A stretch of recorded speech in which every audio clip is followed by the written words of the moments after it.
Founder of Wall Street Mastermind. Let me make sure that I'm live on all the different platforms. I think I'm live on LinkedIn, YouTube, Instagram, Facebook. Actually, I don't know if Instagram is working or not. I'm kind of confused.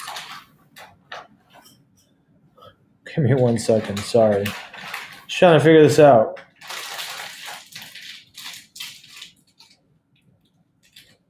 Investment banking, AMA. And then,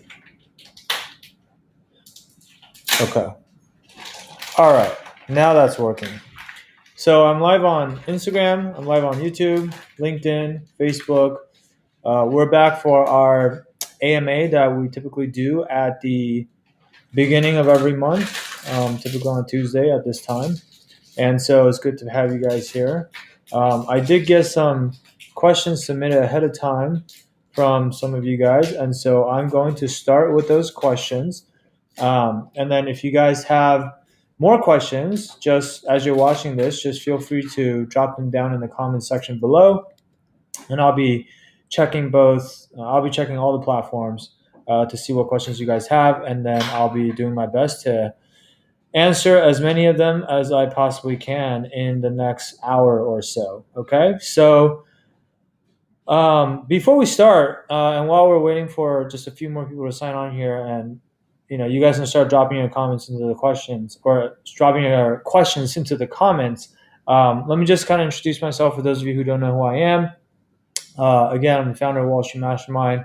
Started out my career working as an investment banker at both Deutsche Bank and their technology investment banking group, and then later at Morgan Stanley and their technology investment banking group, which is one of the best groups on Wall Street. They do a lot of the biggest tech deals out there, along with Goldman Sachs and also Catalyst. Like, those are probably the three biggest tech banking groups out there. But over the last 3+ years or so, I've worked with over 400 students very closely, like as in like a one-on-one capacity, to help them break into investment banking. Some of them are still going through the process right now, especially people who are maybe still underclassmen and whatnot. But a lot of those people, they're now junior, senior. Some of them are even graduated already, and they've been able to successfully break into investment banking. We have an over 90% success rate for people who actually complete our program and are now done with the recruiting process. And we've placed students into every single bulge bracket and elite boutique bank out there. Okay, meaning we have alumni that are pretty much at every single top bank that you could possibly think of. So we know a thing or two about the investment banking recruiting process, and so I want to make sure that I answer as many of your questions today as possible. This is really, your time, so you guys can make this whatever you want it to be. We do these live Q&As inside of our program for our clients multiple times a week. We call it office hours. But for those of you that are not in the program, obviously, it's a bit more difficult for you to have this type of access to someone who's so knowledgeable about the investment banking recruiting process. So fire away with your questions. And like I said, I'm going to start off with some of the questions that were submitted ahead of time. Okay, so the first question was from Borden, who asked if you would, she asked me this on LinkedIn. She said, if you could give advice on how to go about networking this late in the game and where to look for study resources, that would be great. Okay. And so I think this is a really timely question. In fact, I know in the email that I sent out for this live today, I said, hey guys, we're really, really late in the summer 2022 recruiting process.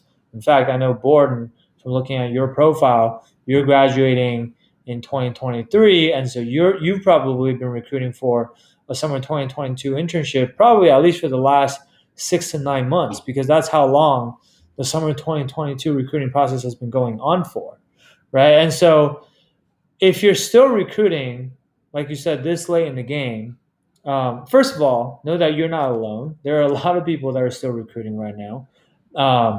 But realistically, I think a lot of people always say, hey, they want to get into a bulge bracket or elite boutique bank, right? That's everybody's dream. Those are the best banks.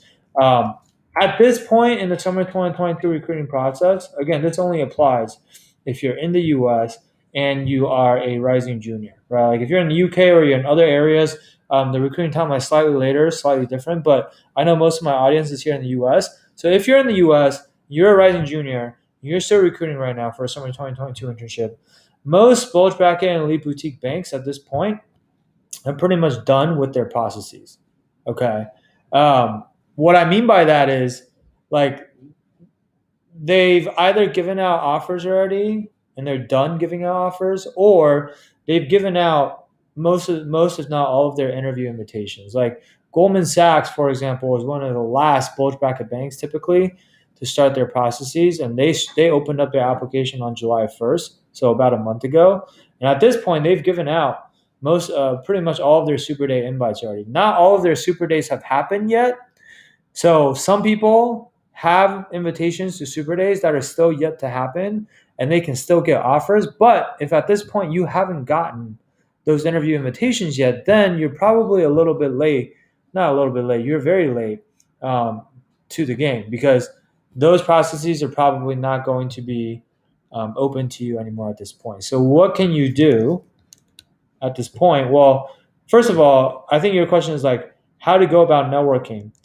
I don't know how you've been networking up to this point, Borden, but the networking the networking strategies and tactics, or like the best way to network, doesn't really change if you are early in the game versus if you're late in the game. What really does change is who you want to focus your networking efforts on, right? Like personally, I wouldn't be focusing my networking efforts on all the bulge bracket and elite boutique banks at this point, because like I said, it's too late, right? And the whole point of networking is to get the interview. And if they've already given out all their interviews, then you're just wasting your time, right? Networking, as we all know, or as those of you who have actually done it, you all know that's a very time consuming process, right? And so if you only have 24 hours in a day and you have all these other obligations, I'm sure you're all very busy, right? You've got school, you've got internships, you've got networking, you have to study for interviews, you might have, other part-time jobs. Like there's no time to waste. So you got to focus on the firms that are still recruiting, that you could still have a chance to break into, and you want to put all of your time and efforts on those people, right? The other thing I would say is if you are, let's say you're talking about a bank that is still recruiting, they're still recruiting. So that's the first thing you need to find out is, are they still recruiting or not? If they're not, move on, right? Second thing is, if they are still recruiting, but you're late in that process, then you have to be selective about kind of who you go after first, right? Now, no matter what, as far as networking is concerned, we always tell our students, like, you start from your warmest contact first, right? And if you're, those are the people that are most likely to help you, right? And if you can't, like, if you've already exhausted, most of you are going to do that anyway, right? And most of you think like that means starting with your alumni. Yes, that includes the alumni from your school, but there's also more than just the alumni from your school. There's a lot of other people. If you get really creative, like sometimes just people that have similarities as you, right? Maybe they're in the same fraternity but at a different school, right? Maybe you guys play the same sport. Maybe you guys are from the same hometown. Maybe they didn't go to your college, but they went to the same high school as you, right? Maybe you have some mutual connection. Like, if you haven't tapped into everybody in your network, then you haven't really done what you're supposed to do, right? So that's the first thing I would do, is like that's the low hanging fruit. But let's assume that you've already exhausted all of your warm contacts. Then you have to start to move into your cold network, and with your cold network, um, it's really it's it's going to be a lot less. They're going to be a lot less responsive to your networking requests, right? Like they have less of a reason to help you, and so for that, it's a lot more of a numbers game, right? And it's less about, like, usually with your warm contacts, I would say like you should be customizing your messages. You should obviously always be mentioning like what it is that you have in common with them, because people want to help people that are more like them, right? And you also want to, like if someone introduced you, obviously you're going to bring up that connection. You're trying to do all these things to build rapport.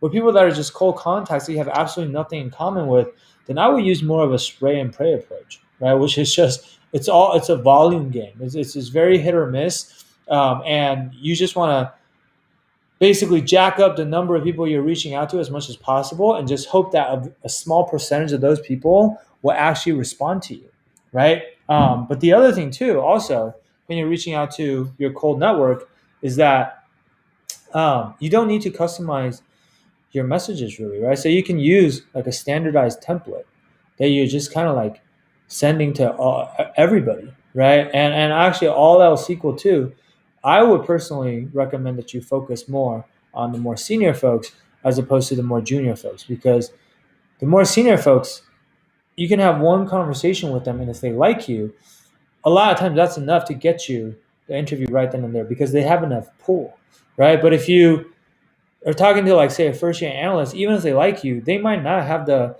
influence to be able to get you the interview that you want. And so they might have to refer you to more people, and you have to jump through more hoops. You have to hope the next person also likes you. And you just don't know if that's going to happen or not, right? So those are like some adjustments that I might make for like networking late in the process. But the other thing too is like there's actually a lot of things that we teach inside of our Wall Street Mastermind program where there are shortcuts or like ways to streamline your networking process to make it more efficient.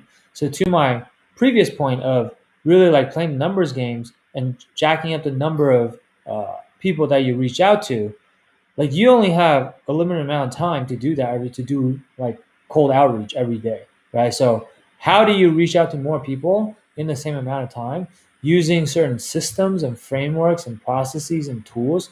That's a lot of kind of like what we teach you guys inside of the Wall Street Mastermind program, right? So it's a part of what we teach for the networking module. So that's some of my advice to you. Hopefully that helps, Borden. The second part of your question was like where to look for study resources. And so I know I had messaged you and asked you a follow-up question because I wanted to know what study resources you've already been using up to this point before I answer your question. And I think you said that you just, up to this point, you've been using the Breaking into Wall Street guides as well as the Vault guide, right?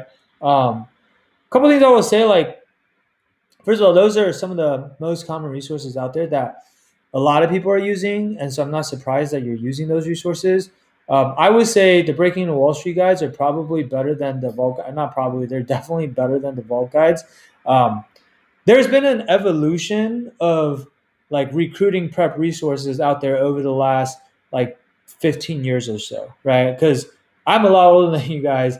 I recruited back in like the 2007, 2008 timeframe, right? And even back when I was recruiting, people were using the Vault guide back then, but even back then, the Vault guide was starting to become a little bit too basic. Like it's a really quick and easy read, but it's just not that good of a guide. It's not very comprehensive. You don't have enough questions in there, and it's just like too elementary, I guess. So like I would suggest, like those of you who are thinking about using the Vault guide, I would suggest just skipping that altogether. After that, like better guides came out, right? Like Wall Street Oasis came out with their guides. Mergers and Inquisitions came out with their guides, which is basically Breaking into Wall Street. That's the other guide that you've been using. And those guides are solid. They have a lot more questions in there. They're definitely more comprehensive than the Vault guide. But the problem with those guides is that initially that was an advantage. Like it used to be that if you read those guides, you're in good shape because you're already ahead of the curve, right? Like not everyone was doing that. Over the last like 10 plus years, they're like pretty much now, those guides are ubiquitous. Like everybody that's trying to recruit for investment banking is reading those same guides, right? And so if you are just reading those guides, so is everyone else. And there's two main problems there. One is for whatever reasons, those guides aren't written in a way where it's like super easy for people to comprehend. I mean, some people can, but a lot of students that we've run into, they try to read those guides and they still don't really understand what it is that they're reading, or they still don't understand the concepts, and they still can't really answer those questions when they get into those interviews, right? And so that's the first problem. Is like it sounds like if you're looking for better resources, maybe there's something that's lacking for you there. I'm guessing it's the same issue for you, right? But the other issue is like even if you do comprehend the stuff in those guides, because everyone reads those guides now, the interviewers also know that. In fact, some of your interviewers, they're my age or they're even younger than me, and they also read those guides coming up. And so they know exactly what's in those guides.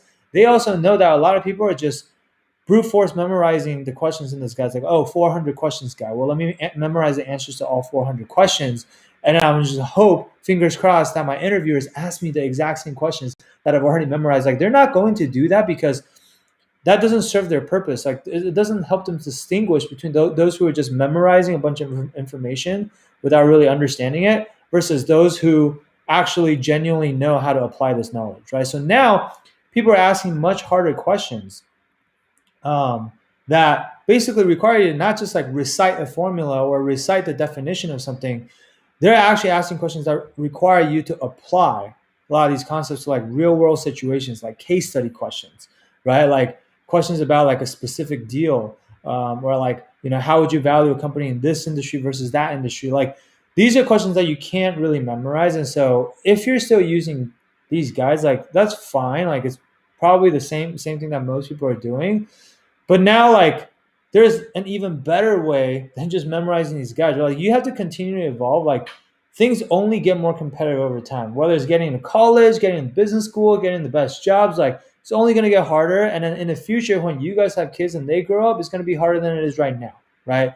But as of today, if you want to stay a step ahead of this competition curve or whatever, I would say, like, then it's something like Wall Street Mastermind, where you're actually working with personal coaches. It's like you going to the gym. You can go to the gym and work out on your own, or you can hire a strength training, like a personal trainer who is going to do your programming for you, tell you what muscles to work on next, like which exercises to do, how many sets, how many reps, tell you like how to work on your diet, like which one do you think is going to get you faster results, and which one do you think is going to help you get fit in a more efficient and effective manner, right? So I think like that's personally, obviously I'm biased because I run Wall Street Mastermind, and there are other, you don't have to use Wall Street Mastermind. There are other services out there like ours where you can work with bankers to coach you right on the recruiting process. Like you can, there's everything from like hourly coaching that you can get through like things like Wall Street Oasis, where you get an hour of time from like someone who's actually currently a banker, and they're very busy. They're working 80 to 100 hours a week, and they're just kind of doing this on the side as a side hustle, and the money's not really meaningful to them, so it's not that big of a deal. To like something all the way like us, which is on probably the other end of the spectrum, which is like all in comprehensive help with everything you could possibly need from a recruiting standpoint, whether it's like bulking up your resume to formatting it to putting your application materials together to networking to behaviorals to technicals, like you name it, right? So anyway, that's my advice to you. Okay, I don't want to spend too much time on just one question. I know there's a bunch of other questions, so let me keep going. The other question that I got beforehand, I'm gonna try to get through as many of these as I can. Again, guys, this is the benefit of submitting your questions ahead of time, because I'm going to give priority to people who do that, right? Ben asked also on LinkedIn. He said, "I'm primarily looking to just listen and taking information. One skill I'm interested in learning about is networking with bankers. For example, what are bankers looking for from prospective candidates in email or connection through LinkedIn?" Yeah, I mean, look, Ben, like when you send emails, networking emails or a connection through LinkedIn, like, I mean, they're not looking for anything. They're not even expecting you to reach out to them, or they're not waiting for you to reach out to them. But if you do reach out to them, what they're looking for is like, one, is your email well written? Can you write a professional email that is like concise and to the point? Do not write paragraphs and paragraphs, like nobody has time to read it. They'll just delete it. You want probably like a subject line that's going to get their attention and get them to actually open your email in the first place. So you got to be thoughtful about that. And then the body of your email, has to be very strategic and deliberate as well. Like there are certain elements that you want to include. Like, I talked about some of it earlier, like talking about your commonalities, right? And also like you have to be very professional and polite, because you're making a request to them to help you out, and they don't have to do that, right? So a lot of times I read emails from students that they're sending to bankers, just like way too almost like direct, and the tone is not right. Like you want to make sure your tonality comes off the right way. Okay. Um, but the other thing that's probably even more important is like they're going to be sizing you up, right? Whether it's through looking at your resume or looking at your LinkedIn profile, they're going to want to see like how qualified are you, right? Because if you're a highly qualified candidate on paper, they're going to be more likely to talk to you. But if you're like not qualified at all on paper, they're most likely not going to want to waste their time, right? So a lot of times, like people try to jump straight to networking, but before you even start networking, there are certain things foundational things that you want to do to set yourself up for success, like polishing up your LinkedIn profile and your resume and making sure, hopefully, you have some relevant experience on there, which is going to massively improve your conversion rate. So you're not just sending out all these emails and messages and getting no responses whatsoever. Okay. So that's the second question. The third question I had was also on LinkedIn from Gilchrist. Gilchrist asks, I have secured a sophomore summer IB slash GM rotational program internship at a lower bulge bracket. What do I do during my sophomore year? How can I secure a higher bulge bracket for junior summer? I'm a political science major and econ minor. What should I be doing in regard to my academics? Gilchrist, so first of all, I looked at your profile. I believe you're going to Nomura for your sophomore summer internship. So first of all, congratulations. That's a uh, great sophomore summer internship, right? Like most people do not. I would say Nomura. Nomura is not really like a lower tier bulge bracket bank like you said it was, but I would say it's definitely a middle market bank. You know, it's like in the top 50 bank or so, which is very good. And most sophomores probably don't have an internship like that for their sophomore summer. So, as far as I'm concerned, you're already doing better than the vast majority of the people, right? In terms of what you have to do to get a even better bank for your junior summer, I mean, I think if you have this resume, if you have this experience on your resume by the time you're applying for your junior summer internship, your resumes, like from an experience standpoint, is going to be already better than most people. Like I said, you got to make sure that you format your resume the right way and present it the right way, right? And I haven't seen your resume, so I don't know what it looks like, but that's definitely one thing. You want to make sure you continue to network with the people at these kind of like top tier bulge bracket banks and put yourself in front of them and get to know them and get them to know you and ideally get the referrals from them so that you can get those interviews, right? So that's the other thing. And then like aside from that, make sure you are fully prepped for your behavioral and technical interviews. Right? Like really, so networking, behaviors, and technicals, like those are probably the three top things that I would focus on if I were you. Um, and as far as like academically, what you should be doing, like you said, you're a political science major and econ minor. Like, yeah, to be honest, like it doesn't really matter what you major in. Like you can major in whatever you want and still get into banking. Like we've helped students from all sorts of majors get into investment banking, like bioengineering majors, political science majors, econ majors, business majors, finance majors, history majors, English majors. Like it doesn't matter. The banks don't care what you study in school. Okay. So in terms of like what you should do for academics, like really it's just keep up your grades. Like the higher your GPA is, like the easier it's going to be for you to get into the type of banks that you're talking about. Okay. So take classes that you're interested in, because I find that typically if you're interested in a subject matter, it's going to be easier for you to actually do well in those classes. Or some people like they don't take classes they're interested in, they just take like really easy classes. Like you can do that too. It's kind of up to you. Okay. So let me come over to Instagram here. There was a question on Instagram. It says, I'm a sophomore majoring in computer science. Can I go in investment banking? Yeah, so I kind of just indirectly answered this question, but yes, like your major doesn't matter, right? You can major in whatever you want and still go into investment banking. Okay.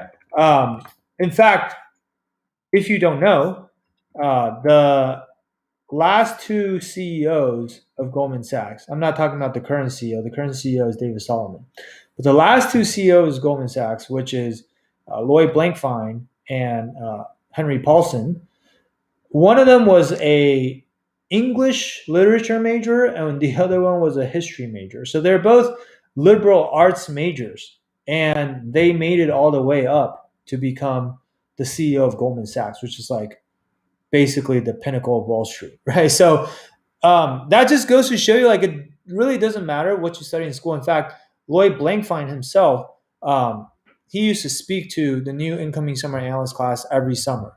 And I watched one of those orientation talks, and he specifically said that they don't care what you study in school. In fact, most banks will like to not just have like an entire class of just finance majors or business majors or whatever. And like, yeah, you can great, you learn how to do the DCF in school, but like that's all stuff that they can teach you really easily once you're at the bank, right? Like what they care more about is really finding a diverse group of people who all come from interesting backgrounds, and who are really intelligent and hardworking and can basically provide different point of views to the firm and add value that way, right, in your own unique way. So I wouldn't worry too much about what your major is, and really just again focus on, like, academically speaking, just focus on getting the best grades you could possibly get. But again, it's so much more than just having good grades in school. It's about all those other things that I talked about: having a good resume, having relevant experiences like your resume, your cover, having relevant experiences like your internships and your extracurricular leadership activities. It's about networking with the right people and the right way, right, and getting them to want to help you. And it's about doing really well in the behavioral interviews, having unique stories that stand out from everyone else, right? Not just cookie cutter stories that everybody's using, and then like knowing your technicals, right? Even if you don't study finance in school, you don't study business in school, because I told you just now that it doesn't matter what you major in. The expectation nowadays is still that you will go out and learn that stuff on your own, even if you didn't study that, right? So it's not an excuse if you say, "Oh, I'm a liberal arts major, and therefore I shouldn't be expected to know this stuff that they usually ask in a technical interview." They're still going to ask you that stuff anyway. Okay, so hopefully that makes sense. Let me come over to YouTube real quick. So on YouTube, Ahmed Shakani asks, "Hey Sam, I hope that you're doing well. This isn't completely related to 2022 applications, but I was wondering if you had any networking tips for someone who's currently in an internship. For me, it's at a hedge fund where I work in equity research, TMT. I want to make sure that I build my network so that when I recruit for internships, I can use my network to help me gain an IB internship. I'm a rising freshman, so I still have time in terms of recruiting, but I still want to get ahead as much as I can. Thank you very much for answering my question. I really appreciate it. Cool. So first of all, Ahmed, um, major props to you for doing an internship at a hedge fund before you've even started college. Like that's you're already way ahead of most people in your position, right? And to be honest, like I don't know how you got this internship. Like most firms won't hire high schoolers, and um, usually in my experience, if a firm does hire high schoolers, it's probably through some relationships, or maybe it's a family friend or even a family member or something like that. And hey, if that's how you got it, more power to you. Like nothing wrong with that, right? Just make sure that you, like, honestly, what I would be focusing on is um, making sure that you get the best experience possible out of that internship right now. I know this is not really what you asked, but I honestly think that as a rising freshman going into college, it's a little bit too early for you to be reaching out to bankers and trying to network with them. Like the reaction you're going to get from these bankers if you do that right now is going to be, why are you trying to network with us right now? You're way too early, right? Typically, bankers want to network with people that are about to recruit or currently recruiting, right? So right now, that would be the people who are rising juniors and they're recruiting for summer 2022, right? That doesn't mean that you can't do some of the foundational stuff that would help you be more effective with networking later on, though. Like, so for example, like I said, you do a good job at this hedge fund internship that you're at, um, it it's gonna give you more things to talk about, right? It's gonna give you more things to talk about in the future when you do have those networking conversations, right? It's very different if you can say, and I see your comment. You said actually got the internship through a program for first generation low income students who are interested in finance. That's awesome, man. Like props to you. Like especially coming from first gen low income, and just being out there hustling and trying to get a head start on things. Like you're doing all the right things, right? But coming back to what I was saying, like it's very like sometimes people put an internship on their resume. It's a good thing and a bad thing because when you get out there and you start networking with bankers or you start interviewing, um, it's good if you can speak intelligently about that experience. But it's a double-edged sword because it's bad if people start asking you questions about that internship and you don't have anything interesting to say, right? Especially if I see Like I can tell you as a banker, if I see an internship that you did prior to even entering college, a lot of people are going to be very skeptical and they're going to have the reaction that I just had, right? Which is that, oh yeah, like you probably got that internship through nepotism or something, and so you probably like, and we all know how those internships are. It's like you got through a relationship, you get in, and then you didn't even really do any real work, right? So, if anything, if you run into a more skeptical banker, they might actually give you more of a hard time or grow you a bit more about that internship. And I see this all the time where people put an internship on their resume or they kind of exaggerate a little bit on what they actually did. If you do that and a banker really wants to give you a hard time, like they will find a way to expose you, right? And if you get exposed, like your internship doesn't sound that impressive once you start talking about it. A lot of times it actually hurts you more than it helps you, right? So if I were you, what I would be focused on right now, as long as you're still in this internship this summer, is I would be putting 100% of my effort into just getting the best experience possible. Like, obviously, do all the work that they're asking you to do on the job, but like even beyond that, let's say you finish your work. Like a lot of times, I know interns like they finish their work and they just sit around because they don't know what else to do. Like you can go and ask for more work, right? Or if there isn't more work that they can give you, you can go on the shared drive where all of their files are saved. You can pull up a certain model for the project that you've been working on. Maybe you're probably not the one that's in charge of building the model because you're not skilled enough to do that yet. But that's nothing stopping you from saving down your own copy and then just like playing around with the model. You want to save down your own copy so that you don't mess up the master model because people are going to be super pissed at you if you do that. If you save down your own version of the model, you start playing around with it, start familiarizing yourself with it. Just start looking at the PowerPoint presentations that were built, right? Start trying to understand, like read each slide carefully and understand the narrative that the more senior investment professionals are trying to build about whatever company it is that you guys are thinking about investing in. Like that's the stuff that you want to be doing so that later on, like you can, even if you weren't the one that built the model or built the presentation, you can almost like speak to it as if it's something that you worked on, right? And you don't have to say like you single-handedly working on it, but maybe you were the intern that helped out on the project. Like nobody's gonna know whether you did or not, as long as you can actually sound intelligent about it. Okay, so I know I didn't really actually answer the exact question that you asked, but that's honestly what I would do right now. Okay. And I would worry about networking later on, like maybe probably like I would say second semester or freshman year at the earliest, or maybe even like your freshman summer. Okay. Because like most of the time, your junior summer internship process, like that application process, as of right now, like it moves earlier and earlier every year, so this could change. But as of right now, it's probably going to start. It has been starting around halfway through your sophomore year. Right. So you just want to start really having those networking conversations, probably, a few months before that. Right. So hopefully that makes sense. Okay, Ahmed. And if you guys have more questions, feel free to drop them in the comments. Let me just look in the queue and see if there are more questions. I actually don't see any more questions right now. So if any of you still have questions, feel free to drop them in the comments and I'll try to answer them.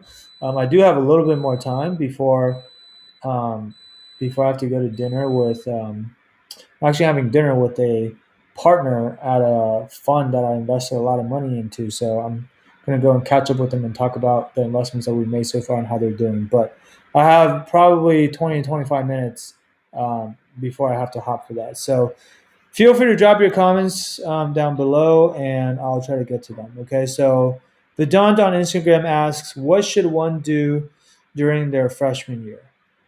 Yeah, so Vedant, like in terms of, and Godak is waving at me. Hey man, how's it going? So Vedant, like as far as what you should be doing during freshman year, um, there's several different things. First things first, make sure you keep your grades up. That's just the bare minimum, right? That's just the basics. Like if your grades end up sucking, like a lot of people, they get to college and it's their first time away from home and they have all this freedom and they don't know how to manage themselves and then they get like really, really bad grades, like that can kill your chances, right?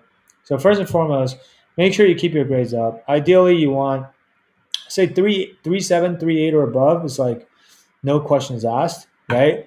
If you have lower than that, doesn't mean you can't get into banking. In fact, we've helped students get in with as low as a 3.0, but the lower your GPA is, the harder it is going to be for you, and the smaller your margin of error is, right?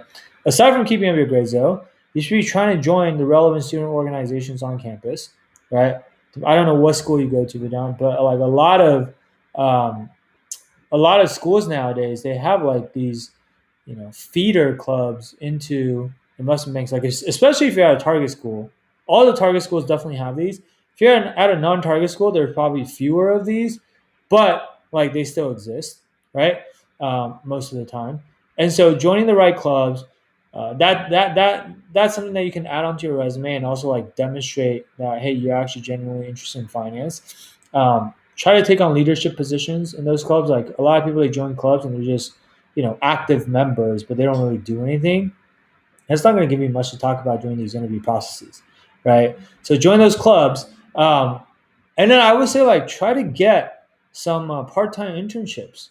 Kind of like what Ahmed has already done. Like I mean, he's doing it before he even started freshman year. But like a lot of our students, what we're helping them do is find these part-time internships during the school year. It could be a 10-hour a week internship. It could be a 15-hour week, 20 hours. Like usually it's between 10 and 20 hours a week. Probably don't want to go more than that because if you go more than that, it can start to make it a little bit tough to keep up your grades in school, right? Depending on how good you are at managing your time. But part-time internship, ideally, at a highly relevant in a highly relevant industry to banking. So, it could be at a small investment bank, could be in private equity, could be at a hedge fund, could be equity research, could be valuation, could be corporate development, could be, some people do private wealth management internships, although I'm not as big of a fan in those. Could even be an accounting internship, like whatever it is, like just you want to use this time to build up your resume. And the reason why freshman year is so critical for doing that is because, again, like I said, nowadays, most of the top banks, they start recruiting for that critical junior summer internship around halfway through sophomore year, right? So really, if you think about it, you only have one summer before that process kicks off, which is the summer between your freshman and sophomore year. So it used to be that a lot of people will wait until the summer um, to do an internship, right? But if you do that, first of all, you'll only end up with one relevant internship on your resume. And second of all, that's even if you can get a relevant internship, because a lot of times your first internship might not be the most relevant internship because you have to kind of like build your way up towards that, right? And so nowadays, like I would say to be competitive for investment banking recruiting, especially if you want to target like some of these bigger banks, that you probably need to have, you want to have ideally like 2 to 3 internships on your resume, right? And if you think about it, if you do a part-time internship during your first semester of freshman year, do a second one during your second semester of freshman year, and then you do another one during your summer of freshman year, like that's 3 internships right there, right? Or maybe you don't do one your first semester. Maybe you do one second semester of freshman year, do one freshman summer, and then you do a third one your first semester of sophomore year, and then at the end of your first semester of sophomore year is when the recruiting process kicks off. And even then, that's fine because by then you already have 2 or 3 internships on your resume, right? So that's what I would suggest is like keep your grades up, build your resume. Those are probably the 2 most important things to do during your freshman year. Okay, and like I said, once you're done with freshman year, you're starting to go into sophomore year or starting to go into summer, you also want to start networking and prepping for interviews and whatnot, because by that point, the interview process is going to start probably, just a few months away, right? So hopefully that helps and answers your question. Godek on Instagram asks, what does a Brazilian need to have more than other employees to enter investment banking on Wall Street? Yeah, I don't really know how to answer this question, Godek. Like, are you studying here in the U.S.? Are you an international student, like you're from Brazil originally, but you go to school here in the U.S., or do you go to school in Brazil right now? Because that's 2 different things. So if you want to maybe answer that question for me, I can try to follow up. But assuming you're just from Brazil, but you're actually going to school here in the U.S., which is going to be my guess, then I'll just answer this question. Like, it's not about whether you're Brazilian or Indian or uh, Chinese or wherever you're European. Like, let's just say if you're an international student and you're trying to recruit here in the U.S., really, like, there's not anything that you need. Oh, you're in high school, but in Brazil. Okay. Um, if you want to, you say like you want to work on Wall Street, right? If you want to work on Wall Street, as in like in New York, literally, I think it's different if you want to work in investment banking in Brazil. They have their own separate recruiting process, which I'm not going to pretend to be an expert on because I've never worked in Brazil. But if you want to work in New York eventually, my best advice to you would be to do what you can to go abroad and get your college education here in the States. It's very, very hard to recruit for a job in the New York office of these investment banks when you don't study in the United States. Because, like, logistically speaking, these firms just don't, they're not going to go abroad to other countries to look for the people they need. There are already plenty of um, candidates that want these jobs locally that they can recruit from, right? And also, they're way more familiar with the schools that are here. They probably don't know anything about the schools that are in Brazil, right? And then also, there's probably like the language barrier that people will have to overcome. So it just doesn't make sense for them to recruit you if you're not actually going to school in the country. Now, if you do end up coming to school in the US for college, and then you come as an international student and you're here on a student visa, then I would say, like, you still need all the same things that everyone else needs to successfully break into investment banking, which is, again, I would break it down into four major areas. It's application, it's networking, it's behaviorals, and it's technicals, right? So the first two are related to how to actually get the interview, and then the last two are related to how to actually ace the interview, right? And so there's not much of a difference in terms of like what you actually need to do, but what would be different is that there are fewer firms that you'll be eligible for because not every single bank is going to be willing to sponsor visas. And so, like, some of the top banks, they actually don't sponsor, and it changes from year to year. Like JP Morgan, for example, they decided that they do sponsor like 2 years ago, but then like for the or 3 years ago for the last 2 years, they decided they don't sponsor, right? So that changes from year to year, which means typically you're going to have fewer banks that you can actually apply to relative to the students who are originally born and raised in the United States, right? So it's going to be a little bit harder for you because there are fewer options. But also, even with the banks that do sponsor visas, they're going to be very selective about who they sponsor because the the process of sponsoring someone is it just takes a lot of time and resources, right? Both financially for the firm and also in terms of human resources, right? And so you have to give them a good reason to sponsor you, which means like they have to think you're an exceptional candidate. Like the bar is high for American students, but I would say the bar is even higher if you're an international student, right? Like two candidates that are about the same, one's international, one's from the US, they're just going to hire the student from the US because it's just easier, it's less work, right? It's less costly to the firm. So you have to give them a reason to go out of their way and go through the trouble of sponsoring you. So you have to be better than most of the other people, right? And how do you be better? Again, it goes back to the four things I talked about. Your resume has to be better. Hopefully, you go to a better school. You have better grades. You have a lot of experience, and you are really, really good at interviewing, right? Like we have a client who's an international student from Singapore that we just helped get an offer from Goldman, right? Goldman Sachs and their financial institutions group, which is like the one of the best groups on Wall Street. Like they generate by far the most revenue out of all the groups at all the banks. Okay, and just for you to have a sense of how strong he is of a candidate, he goes to Harvard, has a 4.0 GPA, he has multiple relevant internships, he served in the army before, so he has military experience, which banks typically look favorably upon.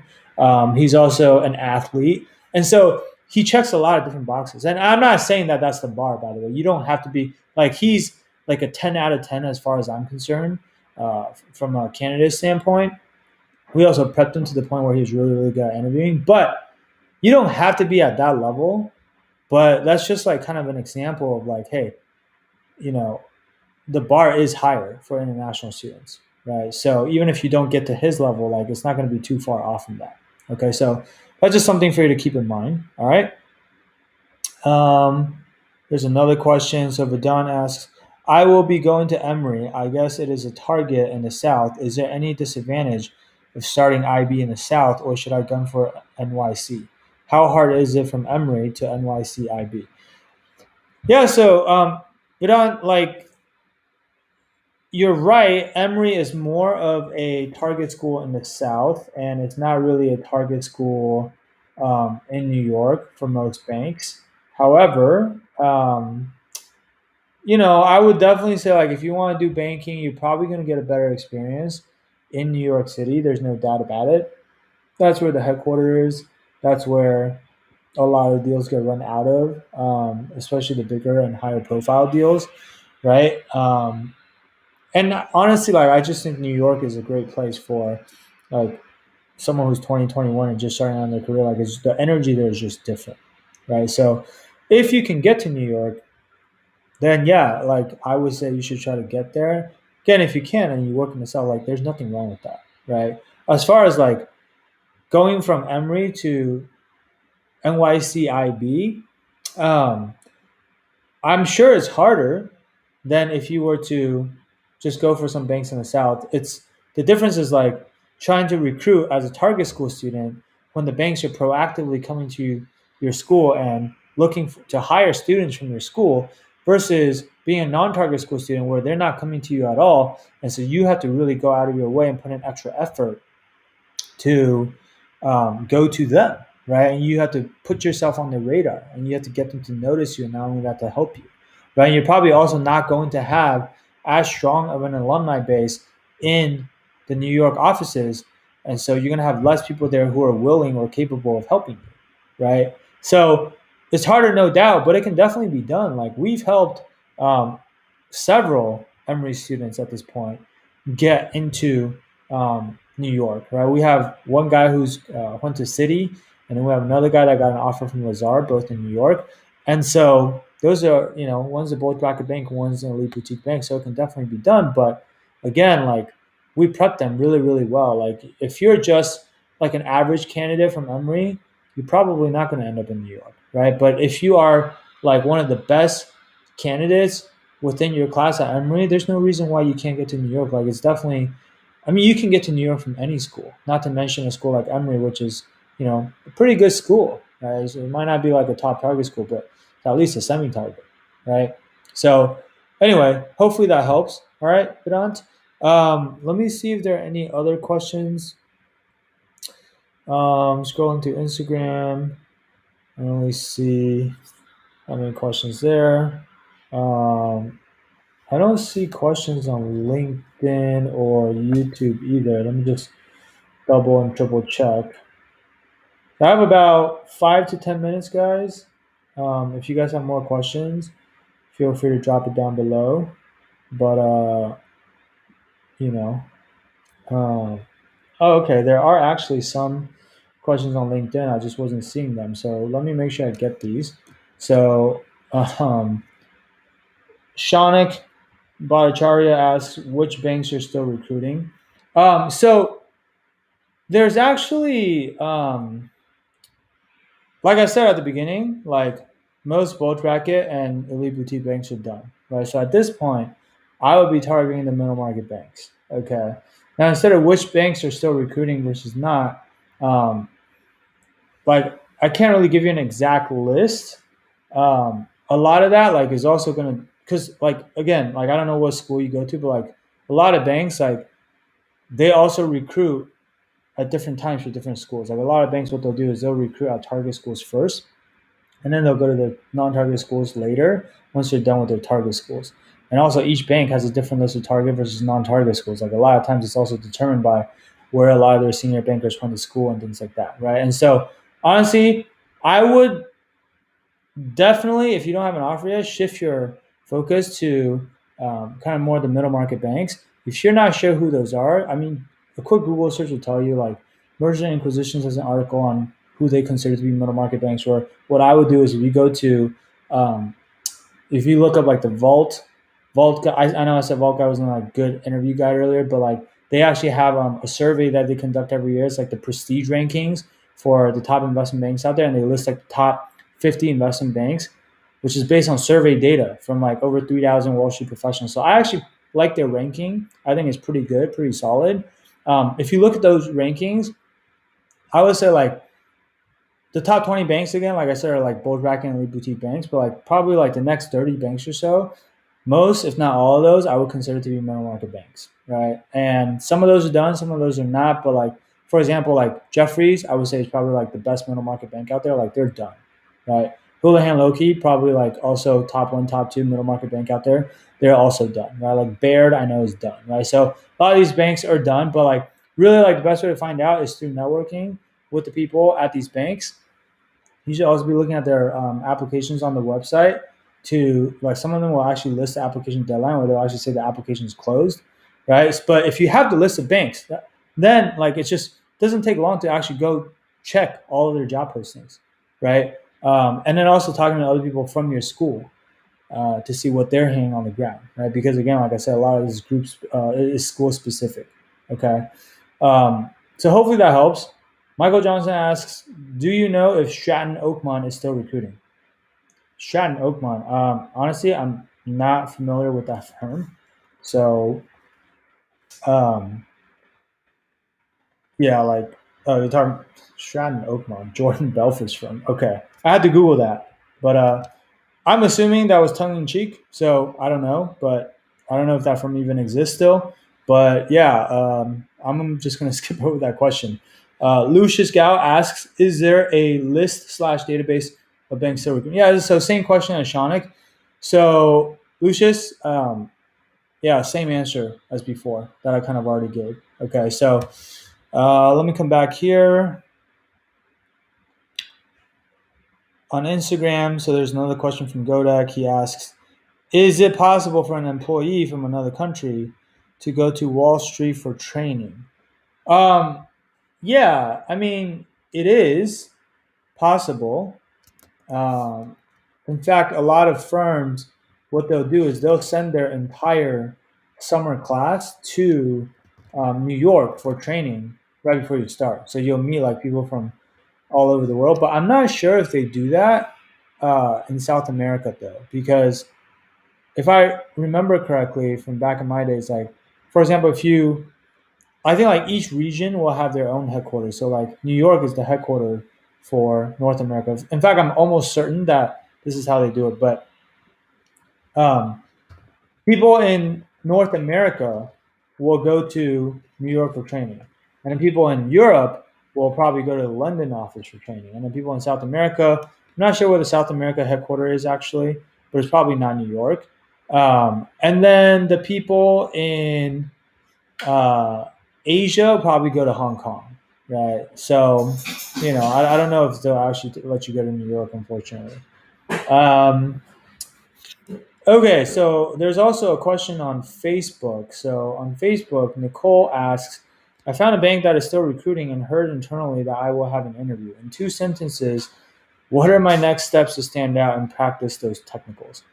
Okay, well, I'm not sure why the two sentence limit, but kind of makes things difficult. But if you want it in two sentences, to stand out, really like it's not even about your technicals; it's about your behaviorals.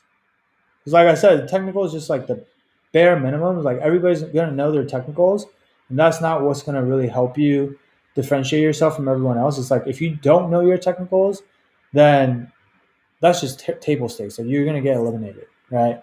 But what will help you once you know your technicals is like if your behavior, if your stories are a lot better than your competition stories. Okay, so in terms of how to actually stand out for your behaviorals, I would say the best way to do that is to have a banker actually review all of your answers and all of your stories for you and give you detailed feedback on every single answer on like how you can improve them. Because in my experience, most students, there's almost always ways to improve your behavioral answers because most people, quite frankly, just don't really know what it is that bankers are looking for, right? And they don't know what they want to hear. They don't know how to tailor their answers to like what the bankers like. And honestly, that's what a behavioral interview is figuring out, one, what questions are they likely to ask you? Two, what are they really looking for with those questions? Like what type of answers would they want to hear?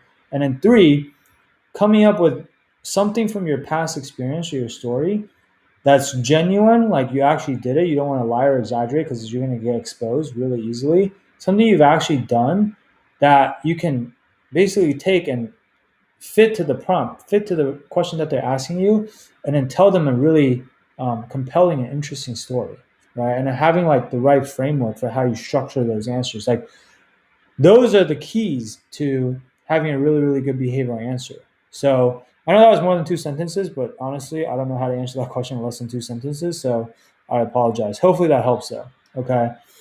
Um, Let me see if there's anything else.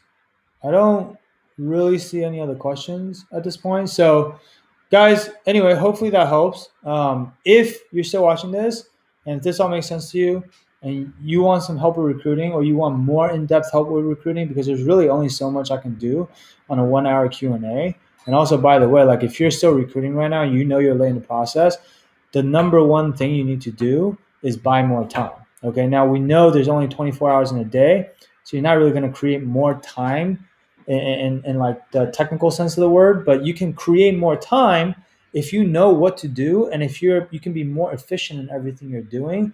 And that's really what we're here to do. We're here to help you do everything you need to do for recruiting in less time and to do them more effectively. Okay, so more effectively and more efficiently, right? And so if that's something that you know you need right now, because the clock is ticking, the longer you wait, the less banks are going to be available out there, the further downstream you're going to have to go, then I would encourage you to book a free strategy session with our team. You can do that by going to www.wallstreetmastermind.com/apply. The street's abbreviated to ST, so it's wallstmastermind.com/apply. Or if you're watching on LinkedIn or YouTube or Facebook, there should be a link in the description of this video, which you can just click on to book a call with our team. And we look forward to talking to you. Like what we're going to do on the call is like someone on our team will hop on with you. We'll ask you some questions, learn more about your current situation. What are your recruiting goals? What have you been doing on your own? What's working? What's not working? What are you struggling with? How can we actually help you? Or how are you hoping we can help you? And then based on what you tell us, we can then determine if we can actually help you the way you want us to help you or not. And if so, what that might look like. Okay, so I will I'll just leave it at that. And best of luck to everyone for the remainder of the recruiting process. Hopefully hopefully you guys found this AMA to be helpful, and we'll try to do more of these again at least once a month in the future. So stay tuned for that. Make sure to follow us on LinkedIn, YouTube, uh, Instagram, like whatever platform of choice yours is. Like we're pretty much we try to be everywhere as much as possible. If you follow us in at least one of those places, you can sign up for our email list. You'll get notified when we do another one of these in the future, and we'll try to help you as much as we can. All right, that'll be it for today, guys. Thanks for tuning in, and we'll talk to you soon. Bye.